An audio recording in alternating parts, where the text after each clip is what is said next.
देखने जा रहे हैं कि मिस्टर डोनाल्ड ट्रंप ने जो 2018 से 2025 तक जो भी टैरिफ बढ़ाने वाले एक्शंस लिए, वो बाउंड टैरिफ रिलेटेड हो सकते हैं, वो एमएफएन टैरिफ रिलेटेड हो सकते हैं। तो इस तरह की उनकी जो भी एक्शंस रही है, जिससे टेरिफ वार पैदा हुआ है, जिससे ट्रेड वार पैदा हुआ है, ये सारे इवेंट जो है हम वन बाय वन देखेंगे। क्या ये सारे इवेंट्स कंप्लाइंट थे या इसमें से कुछ इवेंट नॉन कंप्लाइंट थे, ये अब हम जानने की कोशिश करेंगे। उसके पहले, नॉन कंप्लाइंट अगर एक्टिविटी हो जाती है, एक्शन हो जाती है, तो उसकी प्रोसेस क्या होती है, ये हम देखने की कोशिश करेंगे। तो यहाँ पे आपके सामने जो स्क्रीन है, स्लाइड है, इसमें हमने नॉन कंप्लाइंट टेरिफ लेवी के स्टेप बाय स्टेप एक्शन दी है कि टेरिफ इम्पोज मतलब टेरिफ वन यूनिलैटरली अगर टेरिफ इस तरह का इम्पोज होता है, country applies duty specific products on all imports under national law, sections 201 232 301 इप्पा। तो ये यहाँ पे हमने यूएस का जो भी एग्जांपल है वो कोट किया है कि यूएस ने किस तरह से टेरिफ इम्पोज किया है ये सर्टन सेक्शंस के अंतर्गत। तो डब्ल्यूटीओ कंप्लायंस चेक क्या है इसमें, तो इन्होंने बाउंड टेरिफ शेड्यूल जो है, ये आर्टिकल्स 2 में आता है, ये क्या एक्सीड किया है, एमएफएन वायलेट किया है, आर्टिकल 1 जस्टिफिकेशन वैलिड है या नहीं है, इस तरह का उनको चेकिंग होता है। उसके बाद चैलेंज करते हैं affected countries, dispute settlement board WTO का जो होता है, उसमें चैलेंज करते हैं, 60 डेज के अंदर चैलेंज करना रहता है। उसके बाद पैनल रिव्यू होता है, डब्ल्यूटीओ का पैनल जो है डीएसबी का, ये रिव्यू करता है, एग्जामिन करता है, बाउंड रेट्स का एग्जामिन करता है, मेपेन रेट का एग्जामिन करता है। उसके बाद जो है पैनल जो है, ये डीएसबी का पैनल जो है, ये रूलिंग करता है। अगर कंप्लाइंट है तो इन फेवर ऑफ जो लिविंग कंट्री उसके फेवर में डिसीजन देता है। अगर नॉन कंप्लाइंट है तो अगेंस्ट जो भी इम्पोजिंग करती है कंट्री, इस तरह की लेवी करती है, यूनिलैटरल लेवी करती है, उसके अगेंस्ट रूलिंग होता है, उसके अगेंस्ट ऑर्डर होता है। तो इसके अंतर्गत जब अपील करने वाला एक्शन भी जो वे है, जो रूट है, ये जो भी दोनों देशों मतलब एक जो लिवी कंट्री कंट्री या फिर बाकी जो अफेक्टेड कंट्रीज है, दोनों के लिए इस तरह का अपील करने वाला रूट अवेलेबल है। अगर कंप्लाइंट है और ये decision in favour of living country के जाता है और अगेंस्ट बाकी कंट्री के जाता है, तो बाकी कंट्रीज अपील कर सकती है। अगर नॉन कंप्लाइंट है तो जिस कंट्री के अगेंस्ट जो भी लेवी करने वाली कंट्री उनके अगेंस्ट गया है तो वो भी अपील कर सकती है। तो इस तरह से एपेलेट बॉडी जो है ये ऑलरेडी वहाँ पे होती है। एपेलेट बॉडी न होने के कारण डिसीजन लंबा हो सकता है। तो वहाँ पे भी एपेलेट बॉडी का डिसीजन जो है, ये भी अगर किसी कंट्री के अगेंस्ट जाता है, जो भी इम्पोजिंग कंट्री उसके अगेंस्ट जाता है, तो उसको अपना डिसीजन जो है ये रिवोक करना होता है। और उनके फेवर में जाता है तो डिसीजन जो है ये वैसे की वैसे एप्लीकेबल होता है। लेकिन यहाँ पे पहले वाली जो डीएसबी बोर्ड का डिसीजन है, डिस्ट्रिक्ट सेटलमेंट बोर्ड का, वो डब्ल्यूटीओ ने जब डीएसबी का रूलिंग किया है और कोई कंट्री जो है जो इम्पोज कर रही है वो उसको रिवोक करने के लिए तैयार नहीं है, उनके अगेंस्ट गया हुआ डिसीजन है, तो रिटेलिएशन वाले एक्शन डब्ल्यूटीओ बाकी भी जो भी अफेक्टेड कंट्रीज है उनको करने को बोल देती है, उनको राइट दे देती है। तो प्रोपोर्शनल जो भी टेरिफ रेट से, ये रिटेलिएटरी एक्शन से लगाने वाली जो राइट है, पावर है, ये डब्ल्यूटीओ बाकी भी कंट्री को दे देती है ताकि वो इक्वल एंड अपोजिट एक्शन ले सके। तो ये नॉन कंप्लायंट वाले एक्शन को मिटिगेट करने के लिए किस तरह का रूट होता है, ये हमने आपको समझाया। इसके बाद डोनाल्ड ट्रंप वाली जो पहली वाली जो एक्शन है, जनवरी 22 को ली थी उन्होंने 2018 को। प्रोडक्ट्स थे solar panels, washing machine, tape उन्होंने लेवी की थी 30 to 50%। कंट्री टारगेट की थी China, south Korea, Malaysia, Singapore. और इसके लिए उन्होंने यूएस का लीगल बैकिंग यूज किया था, सेक्शन 201 ट्रेड एक्ट 1974। और डब्ल्यूटीओ का जो गैट आर्टिकल है 19 सेफगार्ड वाला, तो ये यूज किया था। अभी यूएस कोर्ट ने उनके फेवर में डिसीजन दिया, यूएस के फेवर में। और डब्ल्यूटीओ ने ये जो टेरिफ एक्शन उनकी, ये नॉन कंप्लाइंट ठहराई, अनजस्टिफाइड ठहराई। और श्री चुंजुरी जो है वो प्रूव नहीं कर पाए यूएस, तो ब्रीच ऑफ कमिटमेंट हो गया। इसलिए ये जो डीएसबी का जो डिसीजन है, ये इनके अगेंस्ट गया था, यूएस के अगेंस्ट। और उन्होंने ये जो है ये रिवोक नहीं किया था। और इसीलिए बाकी देशों को डब्ल्यूटीओ के डीएसपी ने उनको रिटेलिएट टैरिफ लगाने के लिए उनको पावर दी थी और उनके लिए उन्होंने अलाउ किया था। तो इस तरह से डिसीजन अगेंस्ट जाने के बाद अगर रिवोक नहीं करती है वो कंट्री, तो रिटेलिएटरी एक्शन करने के लिए डब्ल्यूटीओ उसको पावर देती है। इसके बाद सेकंड वाला एक्शन जो है उन्होंने मार्च 1 2018 में लिया था। स्टील और एल्यूमिनियम प्रोडक्ट्स थे, लेवी 25% का किया था, एल्यूमिनियम पे 10% का किया था। कंट्रीज टारगेट की थी चाइना, ईयू, कनाडा, मेक्सिको, तुर्की, इंडिया, जापान, ब्राजील। और यूएस के legal section 232 trade expansion act 1962 के अंतर्गत नेशनल सिक्योरिटी बेसिस पे उन्होंने ये एक्शन लिया था। और डब्ल्यूटीओ का जो आर्टिकल था 21, इसके अंतर्गत उन्होंने नेशनल सिक्योरिटी वाला ये जो टूल है ये यूज किया था। यूएस कोर्ट ने उनके फेवर में डिसीजन लिया था, लेकिन डब्ल्यूटीओ ने इसको नॉन कंप्लाइंट डिसीजन दिया था। और ये जो एक्शन था उनका, ये डब्ल्यूटीओ ने नॉन कंप्लाइंट डिसाइड किया। और ये जो है यूएस ने इसको भी रिवोक नहीं किया था, वो अभी भी इफेक्ट में है। लेकिन रिटेलिएट वाली जो एक्शन है डब्ल्यूटीओ ने, डिस्प्यूट सेटलमेंट बोर्ड ने ये बाकी कंट्री के लिए दे दी है। तो ये दूसरी भी एक्शन उनकी उनके अगेंस्ट गई थी। और रिटेलिएटरी टैरिफ लगाने के लिए बाकी कंट्रीज को जो डब्ल्यूटीओ ने अलाउ कर दिया था। ये दो दूसरी वाली एक्शन उनके अगेंस्ट गई थी। आप याद रखना कि यूएस वाली ये सेकंड एक्शन है जो उनके अगेंस्ट गई थी। तीसरी वाली जो है कि डोनाल्ड ट्रंप वाली तीसरी एक्शन फरवरी 10 2025 को थी। स्टील एंड एल्यूमिनियम पे उन्होंने अगेन 25% बढ़ाया। कंट्री उन्होंने टारगेट की थी सारी कंट्रीज।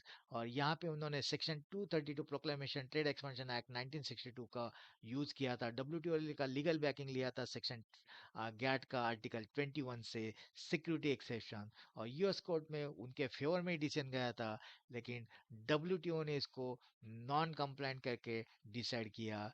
और ये नॉन कंप्लाइंट उनका जो डिसीजन है, एमएफएन ओवरराइड, जो भी violation of breach of commitments और increase above bound tariff limit, इस तरह के उनके वायलेशंस थे। और डीएसबी में जब इस तरह का डिस्प्यूट लॉन्च किया, तो ये अभी भी पेंडिंग है। लेकिन डब्ल्यूटीओ ने उसको नॉन कंप्लायंट ठहराया है। लेकिन यूएस ने अभी तक वो रिवोक नहीं किया है, ये अभी भी इफेक्ट में है। और इसीलिए रिटेलिएट टैरिफ जो है, ये जिस जिस कंट्री के ऊपर उन्होंने इस तरह का टैरिफ लगाया है, वो सारी कंट्रीज रिटेलिएटरी टैरिफ लगाने के लिए अपना टूल इवोक किया है। और डब्ल्यूटीओ ने उसको रिटेलिएट टैरिफ लगाने के लिए अलाउ किया है। उसके बाद उन्होंने मार्च 12 2025 को सारे प्रोडक्ट्स पे 25% बेसलाइन ड्यूटी लगाने की घोषणा की थी। ऑल डब्ल्यूटीओ मेंबर्स इससे अफेक्ट हो रहे थे। यूएस का 230 एक्सपेंशन एक्ट 1962, इसके अगेंस्ट सेक्शन 232 के अगेंस्ट उन्होंने लीगल बैकिंग ली थी। डब्ल्यूटीओ का जो breach of MFN article first, bound tariff article second, इसका उन्होंने लीगल बैकिंग लेने की कोशिश की थी। यूएस के जो भी कोर्ट है वहाँ पे उन्होंने उनके फेवर में डिसीजन दिया। लेकिन डब्ल्यूटीओ को के मुताबिक ये उनका एक्शन जो है ये नॉन कंप्लायंट है। डिस्प्यूट रिजोल्यूशन बोर्ड जो है डब्ल्यूटीओ का, वहाँ पे जो भी अफेक्टेड कंट्रीज है, India, China, Japan, Brazil, Australia, EU, इन्होंने डिस्प्यूट लॉन्च किया है। ये डिस्प्यूट डिस्प्यूट सेटलमेंट बोर्ड के सामने ये पेंडिंग है। लेकिन टैरिफ यूएस ने अभी भी रिवोक नहीं किया है। लेकिन रिटेलिएटरी टैरिफ जो है लगाने के लिए डब्ल्यूटीओ ने उनको अप्रूवल दे दिया है। तो ये भी एक्शन जो है ये नॉन कंप्लाइंट वाले एक्शन है। डब्ल्यूटीओ ने रिटेलिएटरी टैरिफ लगाने के लिए बाकी कंट्रीज को बोल दिया है। तो डोनाल्ड ट्रंप वाली जो फिफ्थ वाली एक्शन है, ये अप्रैल में ली गई थी 2025 के। सभी इंपोर्ट जो प्रोडक्ट्स है उन्होंने लगाया था, सभी कंट्रीज पे लगाया था। 10% बेस लाइन ड्यूटी लगाने की उन्होंने कोशिश की थी। उनके इप्पा एक्ट जो है, international emergency economic powers act 1977, इसके अंतर्गत उन्होंने लीगल बैकिंग ली थी। डब्ल्यूटीओ का जो है कि रेफरेंस इसके लिए breach of article first and second, मतलब ये दोनों आर्टिकल का उन्होंने ब्रीच किया था। यूएस कोर्ट ने उनके फेवर में डिसीजन लिया। लेकिन डब्ल्यूटीओ ने इसको नॉन कंप्लायंट एक्चुअली डिसाइड किया है। और डिस्प्यूट सेटलमेंट बोर्ड जो है, इसके सामने ईयू, चाइना, इंडिया, जापान, इनके जो डिस्प्यूट्स है ये अभी भी पेंडिंग है। लेकिन यूएस ने अभी भी इसको इफेक्ट पे रखा है, रिवोक नहीं किया है। लेकिन डब्ल्यूटीओ ने बाकी जो अफेक्टेड कंट्रीज है, यूएस, चाइना, इंडिया, इनको रिटेलिटरी एक्शन लेने के लिए पावर दी है, अप्रूवल दिया है, ताकि वो भी equal and opposite action US के खिलाफ ले सके। तो ये भी एक्शन उनकी नॉन कंप्लाइंट वाली एक्शन है। इसके बाद उन्होंने 6 जून को 2025 को ये छठवीं वाली एक्शन उन्होंने ली थी। स्टील एंड एल्यूमिनियम पे उन्होंने 50% टैरिफ लगाने की कोशिश की। ग्लोबली ये एक्शन उन्होंने सारे जो ग्लोबली जो कंट्रीज है उन पे लगाई। Section 232 proclamation trade expansion act 1962, इसके अंतर्गत उन्होंने लीगल बैकिंग लिया। डब्ल्यूटीओ का जो 21 सेक्शन है सिक्योरिटी एक्सेप्शन का, इसका उन्होंने लीगल टूल करके यूज किया। यूएस कोर्ट ने उनके फेवर में एक्चुअली डिसीजन लिया, लेकिन जो डब्ल्यूटीओ ने इसको नॉन कंप्लायंट एक्चुअली ठहराया है, क्योंकि breach of commitment, doubling far above commitments, मतलब ये एमएफएन टैरिफ से भी आगे और बाउंड टैरिफ से भी आगे उनकी एक्शन है। डीएसबी में ये सारे you, China, India, Japan, south Korea ने अपना जो ग्रावेंसेस है डिस्प्यूट लॉन्च किया हुआ है। डब्ल्यूटीओ डीएसबी के सामने ये रूलिंग अभी पेंडिंग है। यूएस ने अभी तक ये जो डीसीए ने उनका ये रिवोक नहीं किया है, अभी भी ये एक्शन जो है इनकी ये इन इफेक्ट है। लेकिन डब्ल्यूटीओ ने EU, China, India, south Korea को इनको रिटेलिएट करने के लिए, इक्वल एंड अपोजिट रिटेलिएशन के लिए पावर दे दी है, अप्रूवल दे दिया है। तो ये भी एक्शन एक्चुअली यूएस की नॉन कंप्लायंट साबित हो गई है। उसके बाद सातवीं एक्शन उन्होंने जून 12 में ली थी 2025 में। हाउस होल्ड अप्लायंस पे उन्होंने 50% लेवी करने की कोशिश की थी। इससे China, Mexico, EU, south Korea and Vietnam, इस तरह की कंट्रीज अफेक्ट हुई थी। यूएस का legal backing 232 expansion trade expansion act 1962, इसके अंतर्गत लीगल बैकिंग उन्होंने ली थी। लेकिन डब्ल्यूटीओ का जो article second about tariff plus article first MFN, इसका ब्रीच हुआ था। और यूएस कोर्ट ने इनके फेवर में, यूएस के फेवर में भले ही उनको डिसीजन दे दिया हो, लेकिन डब्ल्यूटीओ ने इसको नॉन कंप्लायंट डिसाइड किया है। Bound tariff hike and MFN violation, इस तरह से ये सारे वायलेशंस थे। डिस्प्यूट सेटलमेंट बोर्ड में EU, China, Mexico, south Korea, Vietnam के ग्राइवेंसेस डिस्प्यूट्स पेंडिंग है, अभी तक रूलिंग आया नहीं है।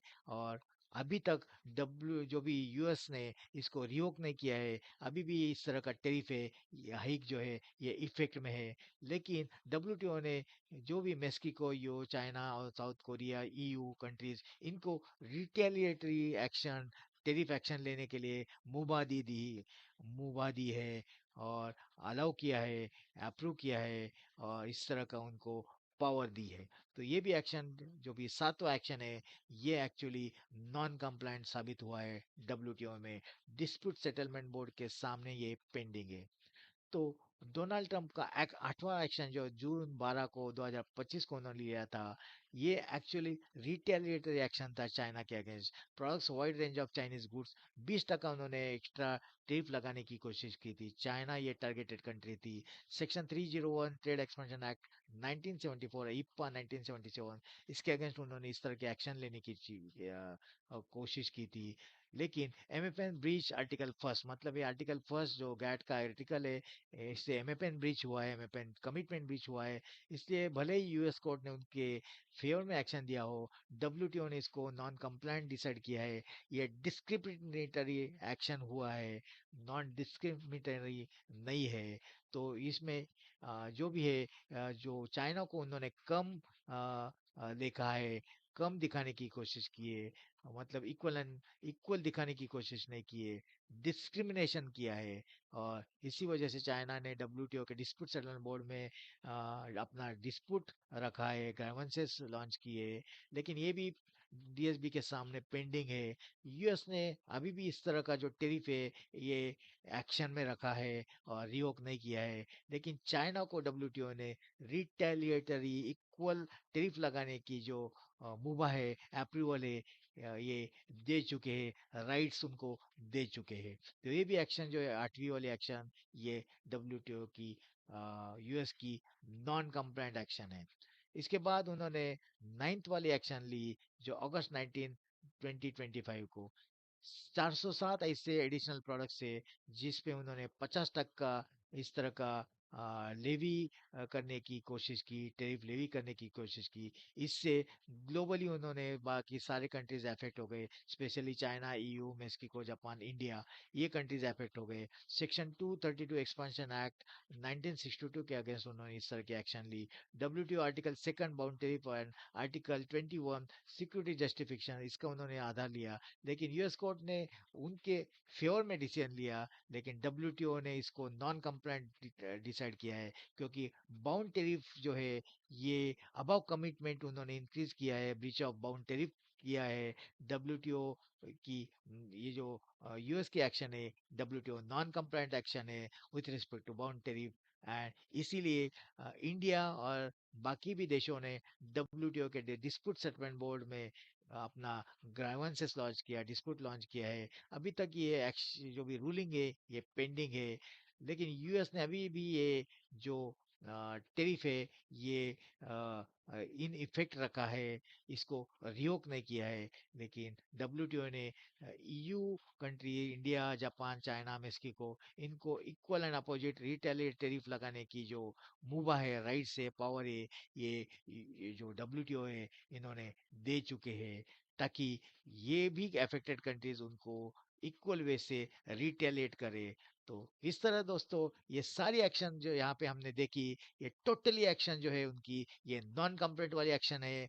ये अगर हम WTO कंप्लाइंट के एंगल से देखेंगे तो उन्होंने ये सारी 2018 से 2025 तक वाली एक्शन जो है उनकी ये नॉन कंप्लाइंट एक्शन है, यूनिलैटरल एक्शन है।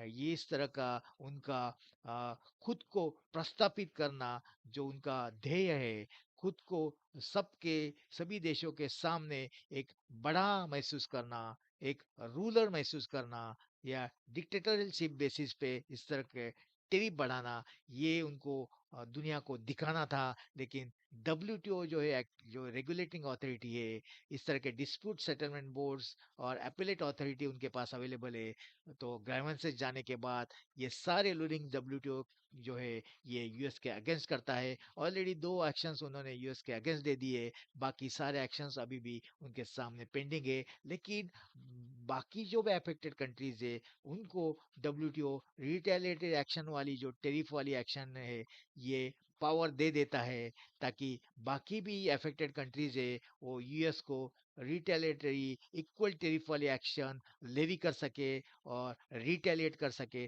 ताकि उनका भी कुछ नुकसान नहीं हुए, उनका भी कुछ लॉस नहीं हुए। इस तरह का डब्ल्यूटीओ डिसीजन जो है ये दे देता है। डीएसबी डिस्प्यूट सेटलमेंट बोर्ड का जो एक्शन है ये रूलिंग है, ये 6-7 केसेस में अभी बाकी है। तो दोस्तों हमने जैसे आपको ये सारी बातें जो मिस्टर डोनाल्ड ट्रंप ने टैरिफ लगाने वाले एक्शन से ये हमें वन बाय वन समझाने की कोशिश की। इसमें से आपको 9 एक्शन में से करीब करीब सारी एक्शन जो है उनकी नॉन कंप्लाइंट है। इससे मिस्टर डोनाल्ड ट्रंप को उनके जो ट्रेड एडवाइजर है, इंटरनेशनल ट्रेड एडवाइजर है, वो सही ढंग से उनको गाइड नहीं कर रहे, सही ढंग से उनको डायरेक्शंस नहीं दे रहे, और अपने ही एक्शंस में वो फंसते जा रहे हैं, क्योंकि उनके ही लोग उनको अभी अपोज करने लगे हैं, उनकी ही कंट्री के जो लोग हैं, सिटीजन से उनको अपोज करने लगे हैं।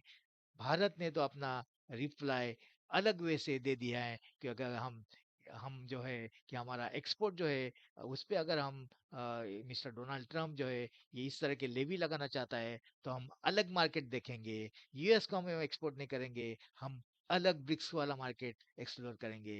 ये हमने उनको बता दिया है। उनकी जो भी मनीषा है कि भारत को एक कॉर्नरिंग करने की, क्योंकि भारत उनसे ऑयल जो है ये परचेस करना नहीं चाहता, रशिया से परचेस करना चाहता है। इसीलिए उन्होंने इस तरह की जो activity, unilateral activity, aggressive activity करने की कोशिश की। लेकिन अभी आज के समय में उनका डिलीगेशन हमारे भारत में आ गया है और निगोशिएशन करने के रास्ते पे चल रहा है। तो ट्रम्प जो है इनके सारे एक्शन नॉन कॉम्प्लायंट साबित हुए। तो हमने आपको ये सारे जो टेरिफ रिलेटेड बातें हमने बता दी, और आशा है कि आपको ये टेरिफ रिलेटेड जो बातें हैं आपको समझ में आई, और कौन से एक्शन से कंप्लेंट होती है, कौन से एक्शंस नॉन कंप्लेंट होती है, टेरिफ के किस तरह से प्रकार होते हैं, ये सारी बातें हमने आपको समझाने की कोशिश की। आशा है कि आप ये समझ गए, और इसके साथ ही हम ये वीडियो समाप्त करना चाहेंगे। Thank you. जय हिंद। जय भारत।